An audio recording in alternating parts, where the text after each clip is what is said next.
Сәлеметсіздер менің құрметті оқырмандарым. Бүгін міне біз тағы бір жаңадан салат шығарайық деп жатырмыз. Енді жазғы уақытқа қарай көкөністердің бәрі арзан. Міне біз брокколиді салдық. Оны алдын ала суға пісіріп алдым, тұзды суға.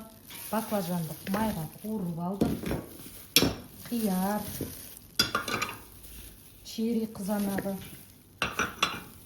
Содан кейін духовкаға піскен тауықтың еті. Бұл енді сіздер копченый салсаңыз да болады. Мен енді қолдан не бар, соны салып жатырмын. Содан чеснок. Енді бұған салатын соустарымыз.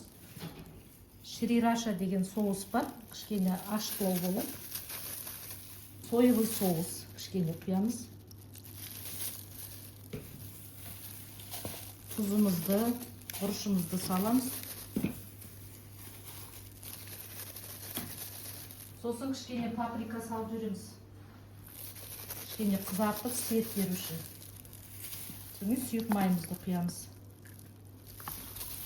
Бәрін салып қойғаннан кейін араластырып, салатымыз міне дайын.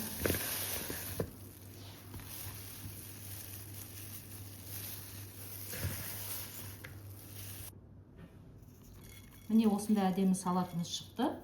Лайк басып, тіркелуді ұмытпаңыздар.